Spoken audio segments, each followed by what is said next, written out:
আমরা আমাদের জায়গা থেকে কিছু বিষয় স্পষ্ট জানিয়েছি এবং এটা পুরো বাংলাদেশের জন্যই। প্রথম একটি কথা আমাদের জায়গা থেকে আমরা এটা বলে এসেছি যে ছাত্রদের নেতৃত্বে ছাত্র জনতার এই যে একটা অভ্যুত্থান হয়েছে, এই অভ্যুত্থানে এই তরুণ প্রজন্ম তাদের জায়গা থেকে সামনে সারিতে নেতৃত্ব দিয়ে একটা দায়িত্ব পালন করেছে।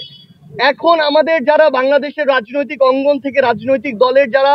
অগ্রজবৃন্দ রয়েছেন, তাদের সবচেয়ে বড় দায়বদ্ধতা হচ্ছে ঐক্যবদ্ধভাবে যে আওয়ামী লীগ বাংলাদেশে 5 আগস্ট অপ্রাসঙ্গিক হয়েছে, যে আওয়ামী লীগ ছাত্রলীগ যুবলীগ এই নামগুলোকে ব্যবহার করে এই সন্ত্রাসী কর্মকাণ্ড এবং গণহত্যা হয়েছে, তাদের বিরুদ্ধে এখন ঐক্যবদ্ধভাবে আমাদের যে প্রতিক্রিয়া সেটি দেখাতে হবে, এই নিষিদ্ধের প্রক্রিয়া যেতে হবে। এক্ষেত্রে তারা যদি তাদের নেতৃত্ব না দিতে পারে, এই দায়বদ্ধতা এই তরুণ প্রজন্মের কাছে তাদেরকে আগামী পুরো যে সামনের দিনগুলো রয়েছে যুগের পর যুগ এই দায়বদ্ধতা তাদেরকে বহন করতে হবে। এবং আমরা আমাদের জায়গা থেকে আরেকটা জিনিস স্পষ্ট করে বলেছি, আমরা দেখতে পাচ্ছি পুরো বাংলাদেশে যখন অপারেশন ডেভিল হান্ট হচ্ছে কিংবা যারা আমাদের শহীদ ভাইরা রয়েছেন, আহতরা রয়েছেন, তাদের মামলার সাপেক্ষে যে বিভিন্ন গ্রেপ্তার হচ্ছে, বিভিন্ন বিচারিক প্রক্রিয়া হচ্ছে,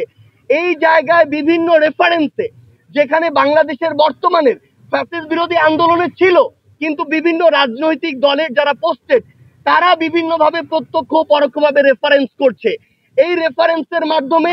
বিভিন্ন বিচারকও হয় তারা ফ্যাসিস্টের দোষর ছিল কিংবা বর্তমানে বিভিন্নভাবে প্রভাবিত হচ্ছে হয়ে রায় দিয়ে এই বিভিন্ন সন্ত্রাসী যারা হামলার সাথে জড়িত ছিল তাদেরকে বিভিন্নভাবে জামিন দেওয়ার ব্যবস্থা করছে, তাদেরকে বিভিন্নভাবে আশ্রয় দিচ্ছে। এই কাজগুলো যদি করা হয় তাহলে সবচেয়ে বড় যে সমস্যাটি, এই যে বিচারিক প্রক্রিয়া এটা বাধাগ্রস্ত হচ্ছে এবং এই মানুষগুলো খুব দ্রুত সময়ের মধ্যে পুনর্বাসিত হয়ে আজকে যারা ফ্যাসিস্ট বিরোধী আন্দোলন করেছে, আজকে ওই রুমে যারা একসাথে বসেছে তাদের উপরে আবার হামলা করবে, হয় তাদেরকে অথবা তাদের যারা নেতাকর্মী। আমাদের বাংলাদেশে একটা ট্রেডিশন হচ্ছে নেতারা খুনি হাসিনার মতো খুব দ্রুত সেফ এক্সিটটা পেয়ে যায়, কিন্তু এই যে বাংলাদেশে এই অভ্যুত্থানে রাজপথে এমন যারা আন্দোলনে ছিল আপনারা সহ এই ছাত্র জনতা, তাদেরকে কিন্তু ওই খুনি হাসিনা এবং তার দোষরা ছাড়বে না। সেই জায়গায় আমরা প্রত্যক্ষ এবং পরোক্ষ